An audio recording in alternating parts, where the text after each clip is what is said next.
Wayne Madsen's report on Rubio and being arrested in that park at night with another man, and like so many other Republicans are, Democrats, has now made the National Enquirer.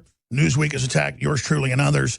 I ran with Madsen's reports in the last few months because I found Madsen to be really, really, a real reporter who actually goes out and knows what he's talking about. He doesn't make stuff up. And he didn't say Marco Rubio was doing this. He got arrested with a man by a bathroom at a park at night. And the guy he got arrested with ended up being a guy that ran a house that shot gay porn and porn cams and other stuff. So, it's like Barney Frank living in the house that's running an underage male brothel with 14 to 15-year-old kids. They were about to indict him, and he went on the House floor, and he said, and this is a famous clip, we can pull it up. He said, if you go after me, everybody goes down. And you ask yourself, why is it so many Catholic priests turn out to be pedophiles? Why is it so many members of Congress do? Are there really that many pedophiles in society? No. In fact, they've done big university studies. Less than 0.5% of people are attracted to prepubescent folks. Now, they call pedophilia, being attracted to a 16-year-old girl if you're 18 and then they indict you. That's not pedophilia. And of course, those are the easy ones. Most of the prosecutions are some 19 or 18-year-old guy who was a high school senior when another girl was a freshman. He knows her, been dating her the whole time. He gets out of high school. He's still dating her when she's a sophomore or a junior, and then he goes to jail. So that's not pedophilia. And so the pedophiles try to push stuff saying, it's unfair, it's unfair. Europe and other areas want to go down to like age 10 or 11. No, that's pedophilia. But teaching all this garbage in schools is, as well, targeting and sexualizing children. So it's all super, super bad news. And it's a cult.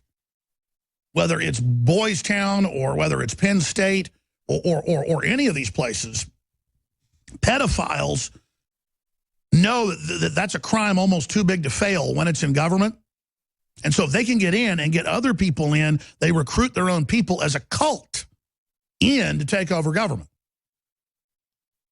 Now, that's what institutions and groups that aren't cults do.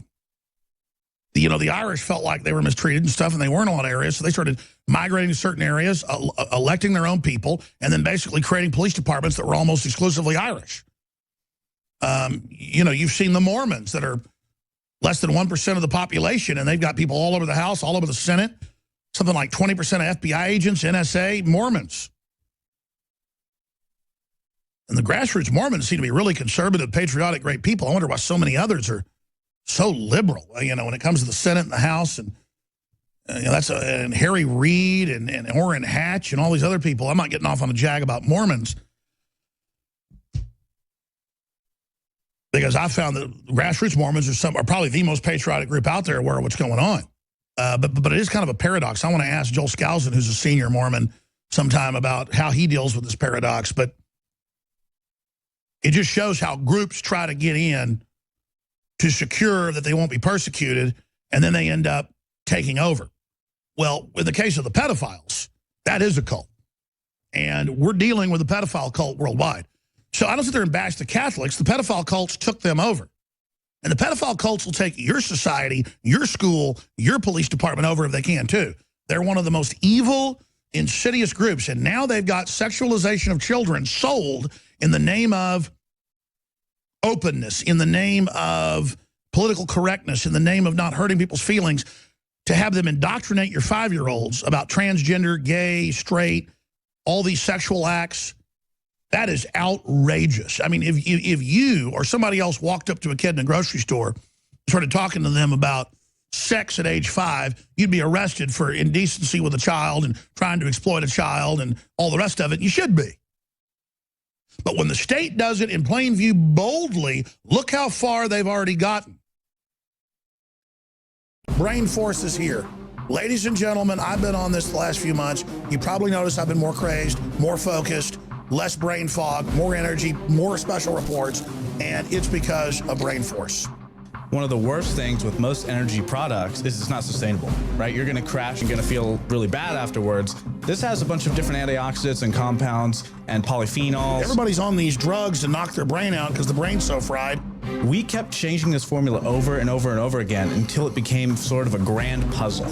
For example, the L-theanine inside of it, that is activated by the different compounds in the yerba mate that we put inside of it as well. This just increases the compounds you already have. This is what you're actually designed to run on. Exactly. It's kind of like a car will run on one form of junkie gas, but it runs really good on what it's designed for.